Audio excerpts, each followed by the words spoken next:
Selamat pagi, ibu-ibu, bapak-bapak semua. Hari ini saya perkenalkan diri dulu ya. Saya Dr. Kocut, saya petugas di Polimo. Bapak-bapak, ibu-ibu, di sini kita akan melakukan penyuluhan atau sosialisasi tentang upaya berhenti merokok. Ada kata-kata sambutan dari Bapak Kepala Puskesmas kepada Bapak Puskesmas.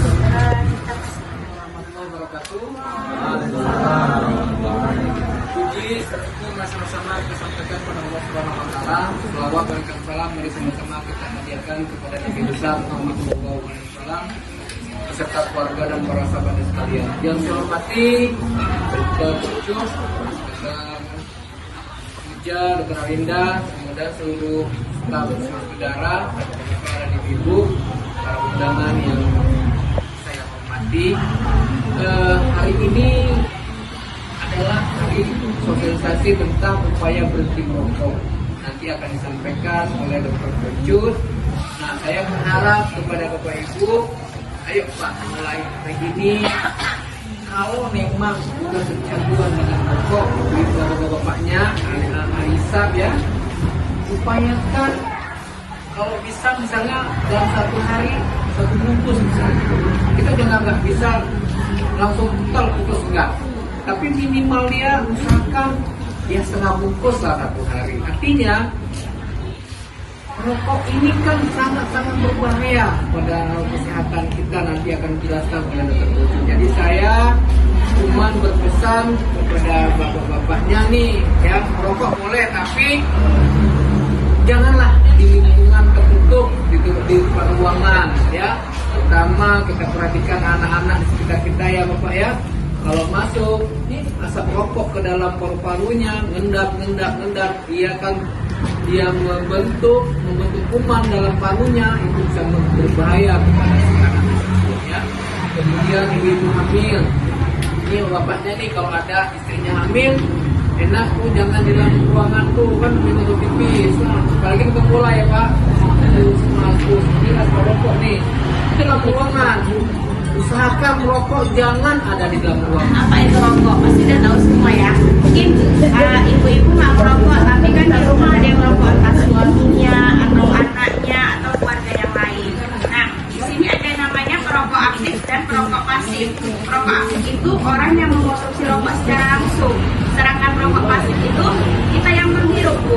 Kita nggak merokok, tapi kita duduk di tempat orang merokok. Jadi kita menghirup itu namanya perokok pasif. Kita malah lebih besar pengaruh penyakitnya itu pada perokok pasif daripada perokok aktif.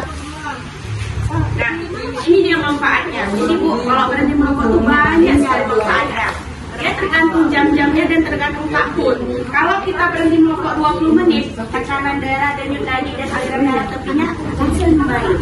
Nah, kalau berhenti merokok selama 12 jam, ini mencoba nih merokok. Tak merokok lah selama 12 jam, biasanya puasa ya. Nah, itu hampir semua nikotin dalam tubuh sudah di metabolisme kadar CO2 dalam darah kembali normal. Jadi yang udah keluar itu ya normal.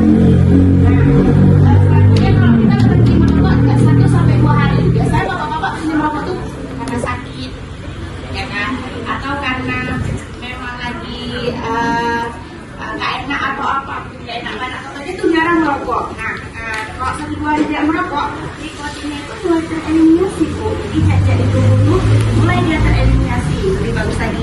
Nah, kalau 5 hari kenapa? Sebagian itu hilang. Jadi fungsi perasannya pengecap pada perokok itu biasanya perasan pengecap itu dia kayak mana ya, kayak tabu, jadi kayak asin, Bu. Saat kita masak nih, di rumah udah asin padahal, tapi pada suami kita, kok kurang asin? Ini dia harapnya merokok ya kan? Nah gitu. Nah, selanjutnya kalau berhenti merokok 2-6 minggu, ini bagus nih.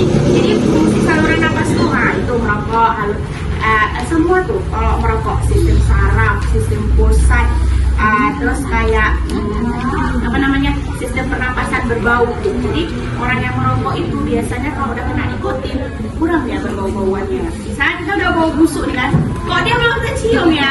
Ya kalau orang dia udah ada nikotin di dalam tubuh dia ya kan.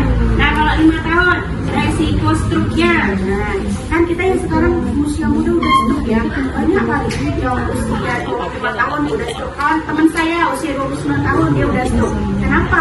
Karena merokok yang bertahun-tahun. Kalau 10 tahun resiko kanker paru juga berkurang. Nah, ini ada caranya. Caranya dia ada 3 di sini.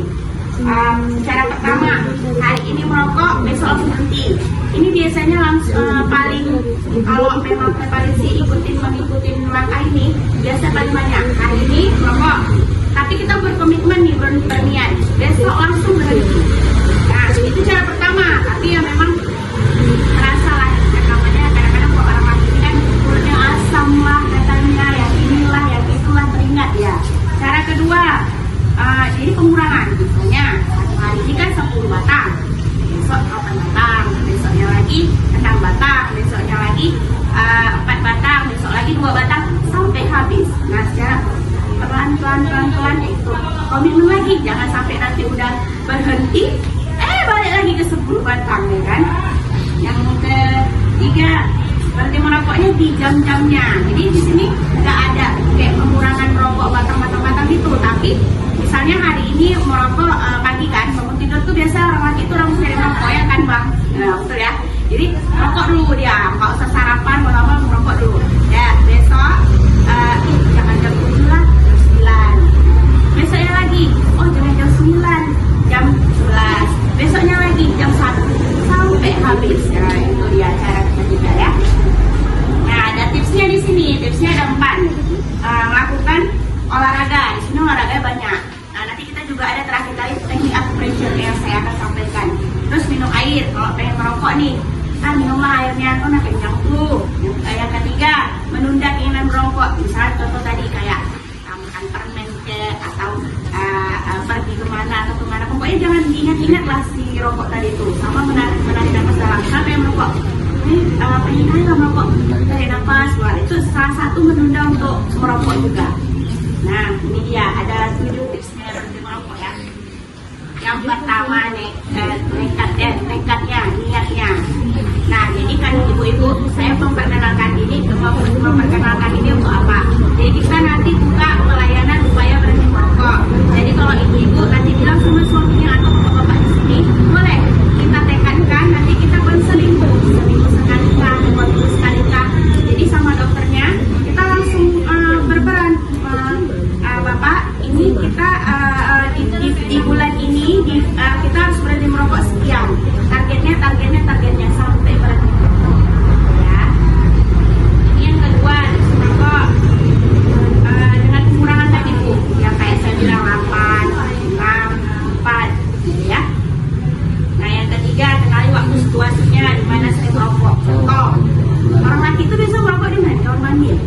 Nah itu.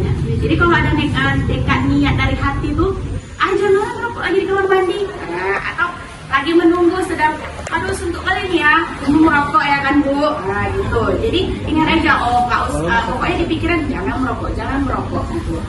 Nah yang keempat apa? Keinginan dengan menunda ya. Boleh kapan aja. Jadi mulai besok juga boleh. Kita udah buka ya. Oh nggak akan memberi biaya. Mau sebulan, 2 bulan, 3 bulan. Jadi tergantung ketergantungannya. Misal 1 hari ada 1 hari 3 bungkus ya. Nah itu kan makin lama tuh konselingnya.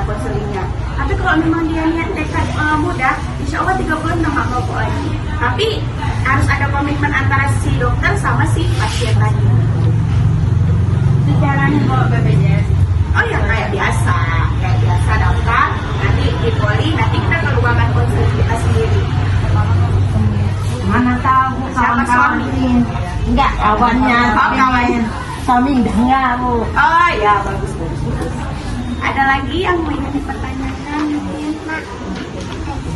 Cukup ya. Maksudnya kira-kira masuk nggak nih apa yang saya sampaikan tadi? Ada manfaatnya ya kan? Kalau nggak ada lagi, buat ya kan? Terima kasih banyak atas waktunya. Semoga apa yang saya berikan dapat bermanfaat. Yang jelek-jeleknya dibuang, jangan sampai ke rumah, sampai di puskesmas saja. Semoga kita sehat-sehat semua, terhindar dari asap rokok, dan semoga keluarga kita juga sehat-sehat ya. Saya akhiri dengan Wabillahi taufiq wal hidayah. Wassalamualaikum warahmatullahi wabarakatuh. Waalaikumsalam.